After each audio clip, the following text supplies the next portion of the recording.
Inova Casting, seu canal de educação executiva para a inovação. Apresentando Carol Badin.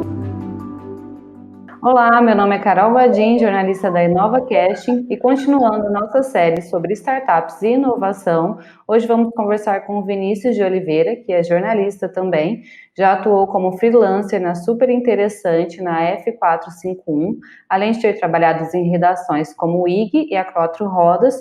Hoje ele é editor e criador de conteúdo na Porvir, que é uma plataforma com conteúdo sobre inovação.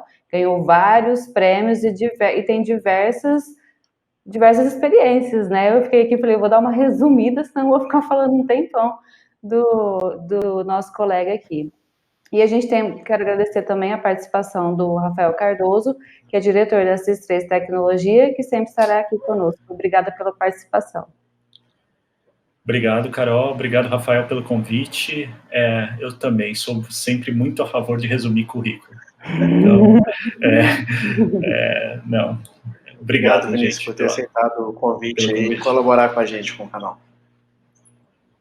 Claro. Para começar, eu queria que você falasse um pouquinho o que é o Porvir, para o pessoal conhecer.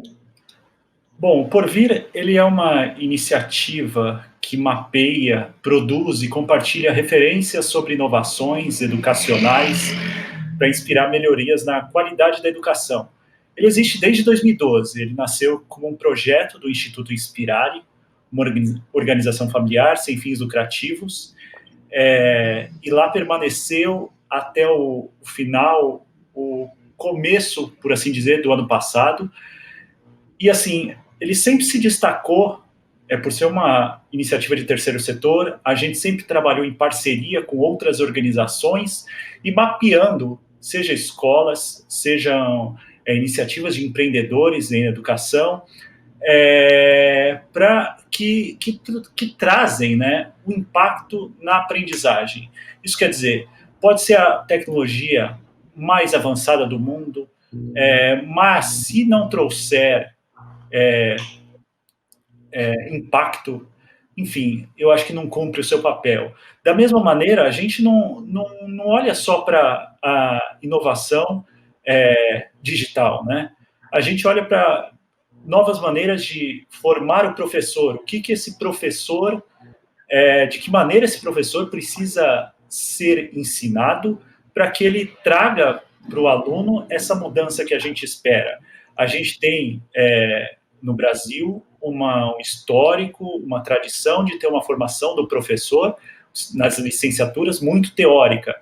E aí, enfim, a gente discute cursos, ouve especialistas que nos tragam o que essa nova visão, no que diz respeito aos cursos de formação desse professor, nas licenciaturas. Enfim, de que maneira ele tem que aprender para que ele replique depois para o aluno, entende?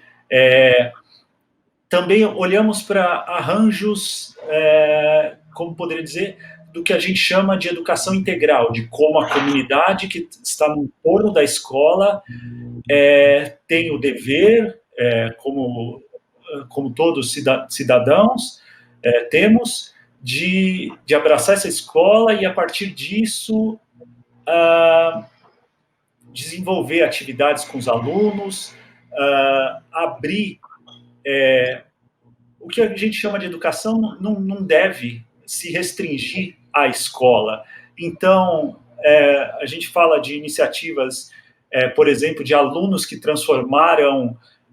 fizeram projetos com seus professores de despoluição de um rio, de acessibilidade, de sustentabilidade, de realmente abrir a escola para o mundo e também, como poderia dizer, trazer o mundo até a escola, sabe? Porque a gente entende que essa aula tradicional que eu tive, que vocês tiveram, não traz resultado. O Brasil, há um longo tempo, figura em posições, eu não gosto de falar em ranking, mas as posições que o Brasil ocupa não são dignas, eu acho, do que a gente merece.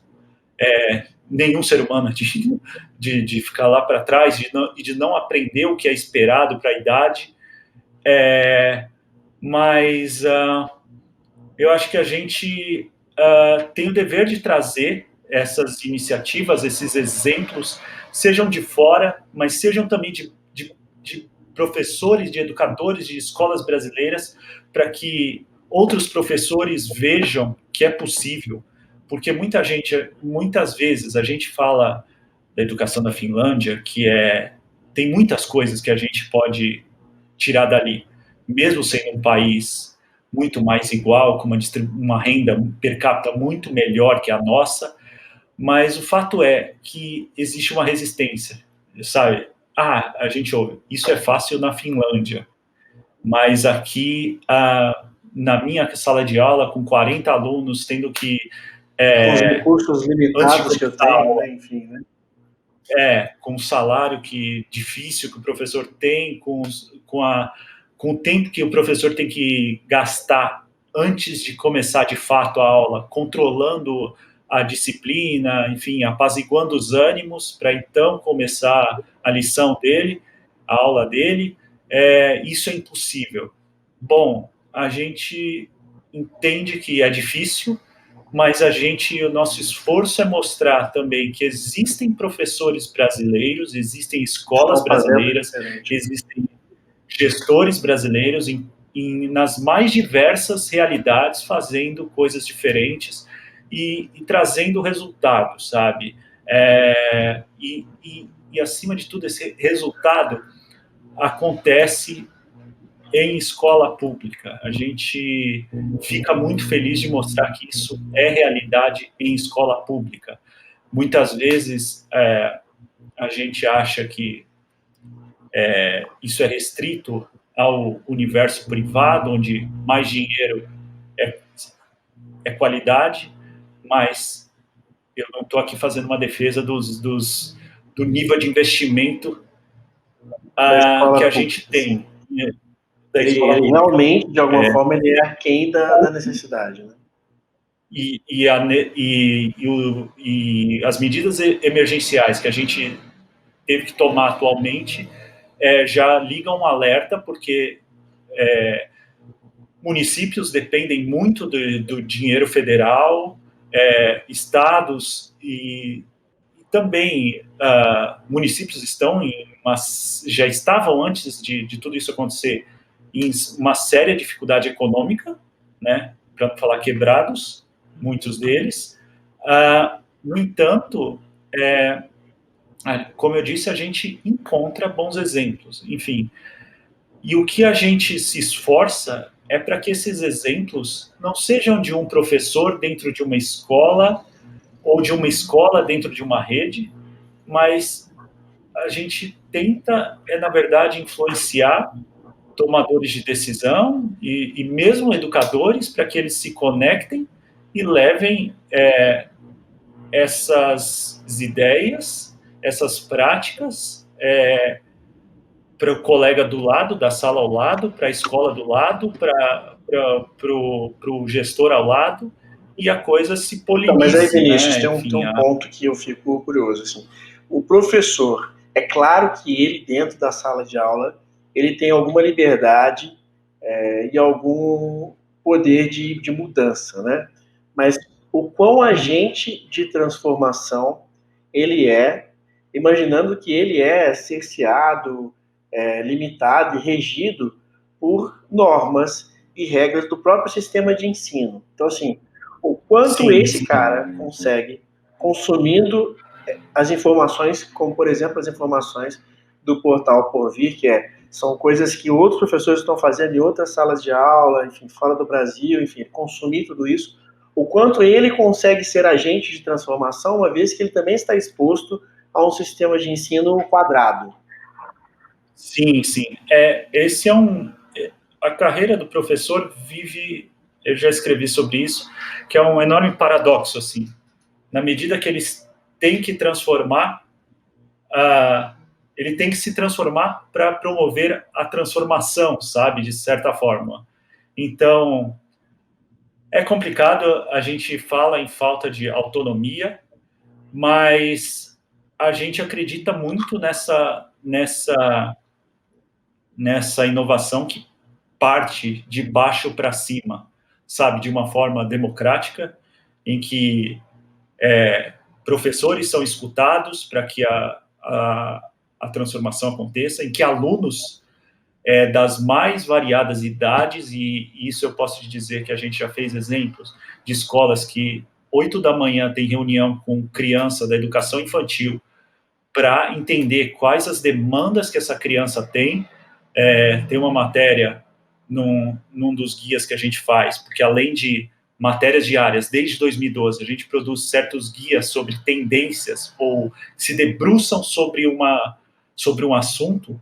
Então, muito antes dessa questão de vivemos democracia, não vivemos democracia, estamos ameaçados, a nossa democracia está em ruínas, a gente escreveu em 2018 um guia sobre participação democrática dentro da escola, que foi base também de um plano da Secretaria Estadual de Educação de São Paulo. Enfim, traz algumas práticas ali, só retomando a ideia, de uma escola em Guarulhos, onde tem todas as dificuldades de uma escola pública, mas alunos todos os dias preenchem um quadro. Eu estou feliz, eu gostaria de deixar um elogio para não sei quem, para este professor, para a pessoa que cuida da limpeza, para a pessoa que prepara minha comida, e eu não estou feliz com isso.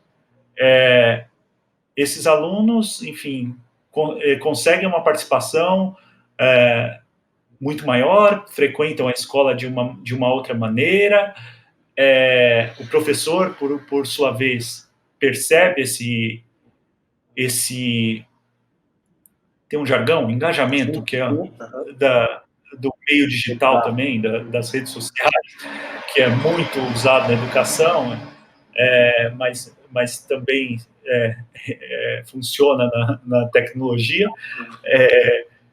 Isso reverbera, de certa forma reverbera. A gente, por exemplo, reúne relatos de professores desde 2015. 250 desses professores já foram 250 histórias publicadas. Muitos desses professores estavam desmotivados, achavam que o que eles faziam em sala de aula sequer poderia ser uma prática inovadora. Mas, de novo, retomando, eu peço desculpas mais uma vez pela ambientação sonora aqui do meu quarto, mas só retomando, esses professores se sentem valorizados. Quando a gente vê professor dizendo eu não sou valorizado, a valorização muitas vezes tem vários níveis, né? É financeira, sim, sem dúvida, mas também tem a questão emocional, tem a questão do propósito e o profissional, conhecimento do sabe? aluno, né?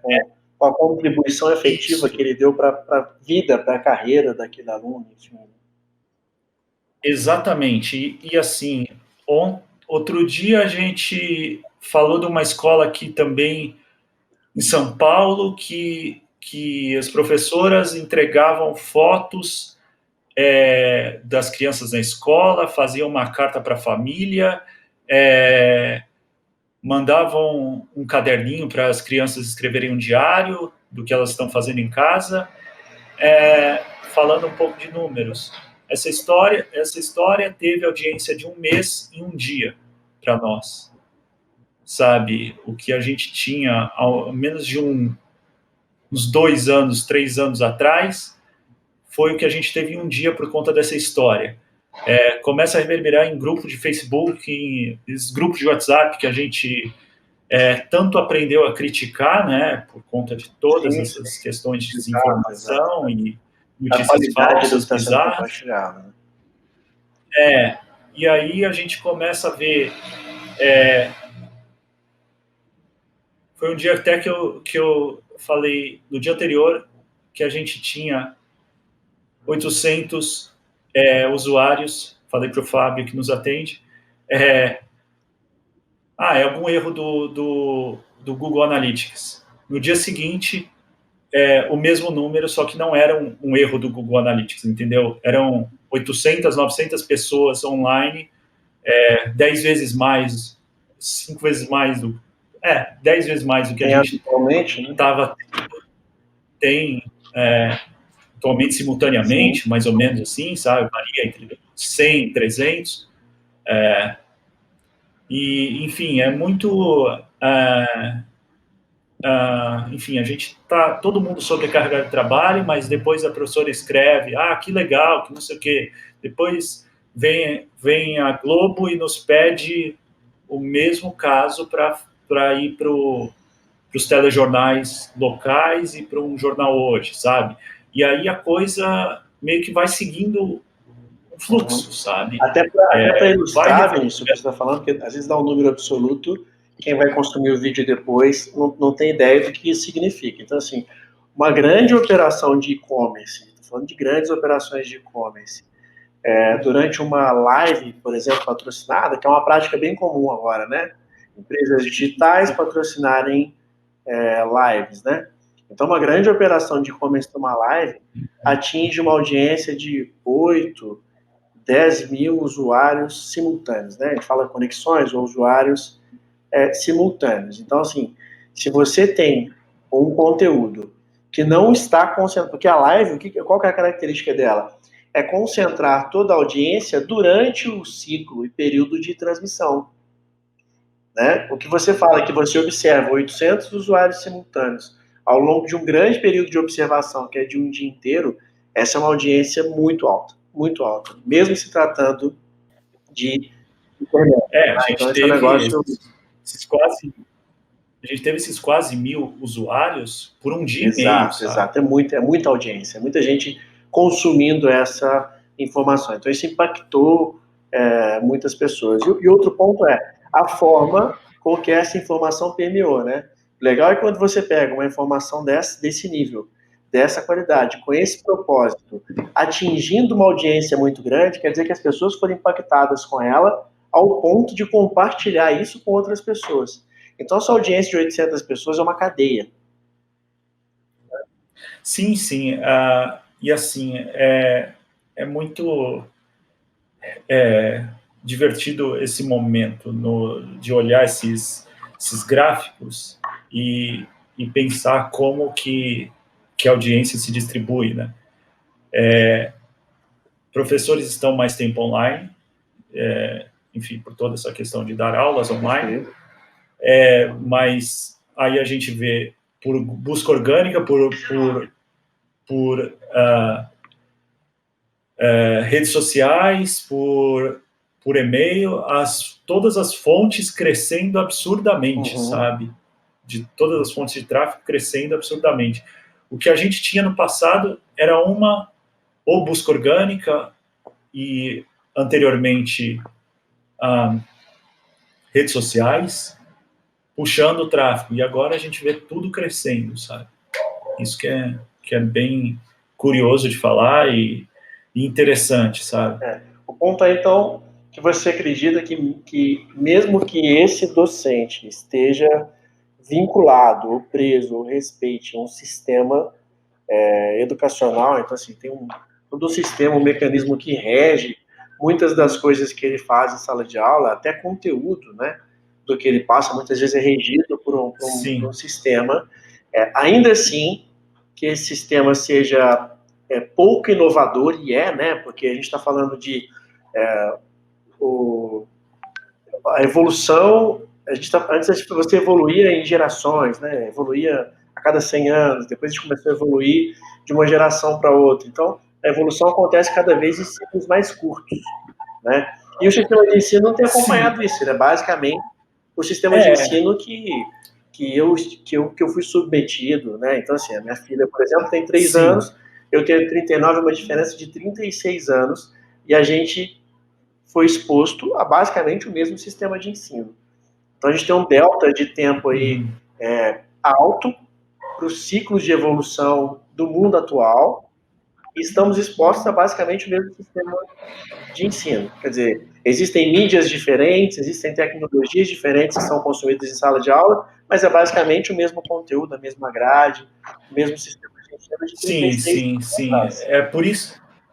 É por isso que a gente não atrela inovação à tecnologia. Muitas vezes a gente está falando de Tá. comportamentos, sabe? A gente pode ter computadores e em sala de aula e a aula ser a mesma. Exato, Enfim, o exato. livro que você estava ali de papel está impresso e a aula do aluno escutando o professor falando Mudou, será a mudou a mesma. mídia, concorda? Se eu Sim, preciso sim, é conversar, a por mera exemplo, em digitalização. pensamento crítico, o que se desenvolvia 36 anos atrás é a mesma coisa que se desenvolve hoje. Sim, sim. Por isso que então a gente fala de autonomia do aluno, a gente fala de metodologias ativas, que é um jargão que tem sido aproveitado também por a educação corporativa, né, executiva. Então, colocar o aluno no centro do processo educativo. Você foi acostumado, eu fui acostumado, a Carol também, a ler, copiar, fazer a prova, passou, não passou, e de certa forma as respostas eram dadas, né? Enfim, ontem mesmo eu estava conversando com uma pessoa sobre maneiras de estudar para o Enem, e assim, é impossível você decorar tudo de, sei lá, 4 áreas de conhecimento. Impossível. O que agora foi anunciado até a prova em janeiro. Por mais que tenham aí 6 meses, 7 meses, é impossível decorar tudo de matemática, tudo de português, e você vai ser cobrado pelo seu poder de comparação e de correlação entre fatos históricos e o momento atual, fórmulas e, e, e fenômenos do dia a dia. Ali a gente ainda está falando de um sistema muito tradicional de avaliação. O que a gente também defende é que, ao invés de sua vida ser definida 3 anos, né, do ensino Sim. médio, em um único dia, você tem avaliações contínuas, que você, por exemplo, possa ter micro certificações, como já começou no mundo corporativo também, Exato, exato.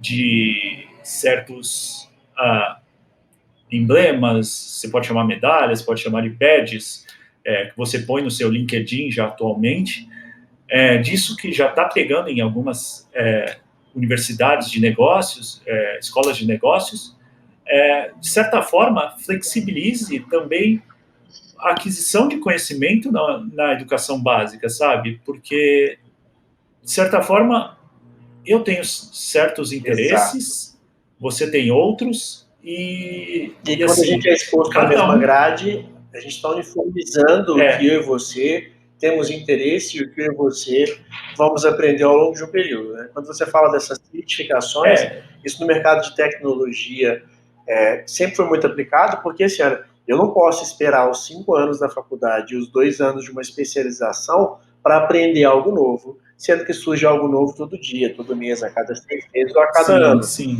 Então sim. tem que existir uma forma mais rápida de adquirir conhecimento. Sim. E hoje as certificações na avaliação, e nós já contratamos profissionais assim, a gente pede o GitHub do cara. O GitHub é um repositório em que ele vai colocar programas que ele escreveu, para que a gente possa avaliar a capacidade dele de criar algo novo, uma linguagem que muitas vezes foi lançada agora. Por exemplo, eu não posso falar em GitHub na educação básica, mas a gente já escreveu muitas matérias nesse período, desde março, sobre como professores podem criar, na verdade, o portfólio digital do aluno, sabe? De pequenas tarefas que...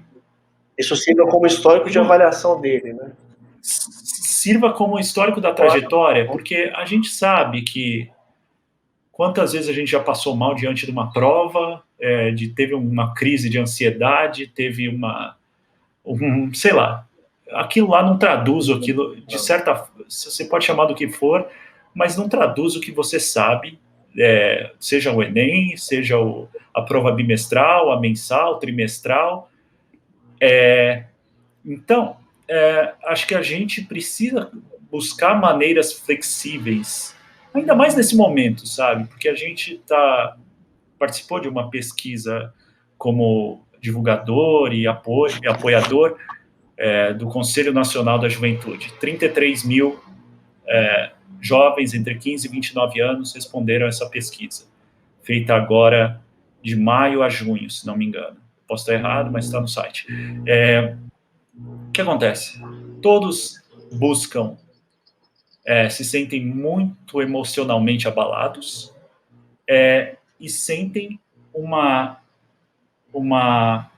dificuldade muito grande de se organizar para aprender sozinhos. Meio que eu volto àquela sua primeira questão do pensamento crítico e de como aprender a aprender, a autonomia e saber comparar. Isso ficou bem claro, porque se a gente gastasse, antes de despejar conteúdos e mais conteúdos, desde a primeira semana de aula, passasse 15 dias ensinando aluno por aluno como ele aprende, como ele estuda, como ele se organiza, como enfim, você pesquisa de fontes confiáveis, compara, busca diferentes versões sobre fatos históricos, a gente estaria certamente enfrentando menos dificuldades, professores estariam se sentindo menos sobrecarregados neste momento, e enfim, acho que por maiores que sejam as dificuldades, os alunos também estariam se sentindo menos sozinhos, né? Ou mais autônomos dessa construção do conhecimento. Eu acho que você respondeu um pouquinho, né? Sim, já, sim. Um pouquinho de tudo, mas assim, quais os trabalhos são realizados? Assim, a gente nasceu dentro de uma organização do terceiro setor.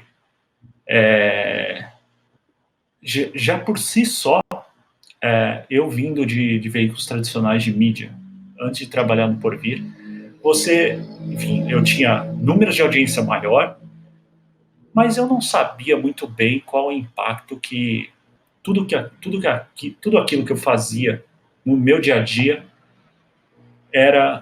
resultava no fim do dia para essa pessoa que estava lendo.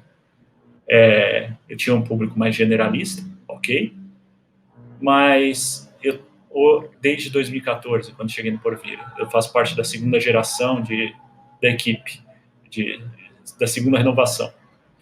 O que acontece? A gente tem contato diário com professores, alunos, escolas, empreendedores.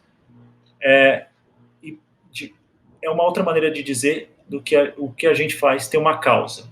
E ela é bem mais clara para mim do que se eu trabalhasse num jornal diário, se eu trabalhasse, enfim, num portal de notícias mais abrangente. Uhum. Dito isso, a gente fala com educadores, fala com gestores, fala com empreendedores, já realizou eventos presenciais, então as pessoas... todo mundo já percebeu, né? E até outro dia fazia, porque evento presencial te traz um reconhecimento muito grande. Uhum. Fez uma série de 4 anos, 12, 13, 15, 17, um evento chamado Transformar a Educação, onde educadores do mundo inteiro vinham para São Paulo, para um evento fechado de 1.000 convidados, e era muito legal, porque essas pessoas estavam em escolas e secretarias e centros educacionais, centros de pesquisa e governos que estavam na dianteira de um processo que a gente vai alcançando aos poucos.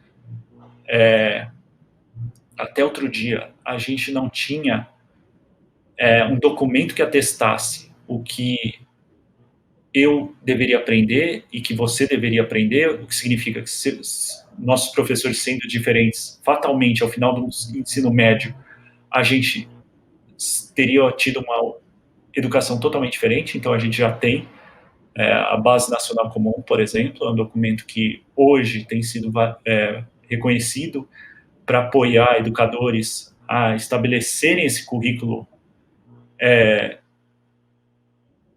como poderia dizer, é o conjunto de tudo aquilo que seu filho deve aprender ao longo da vida.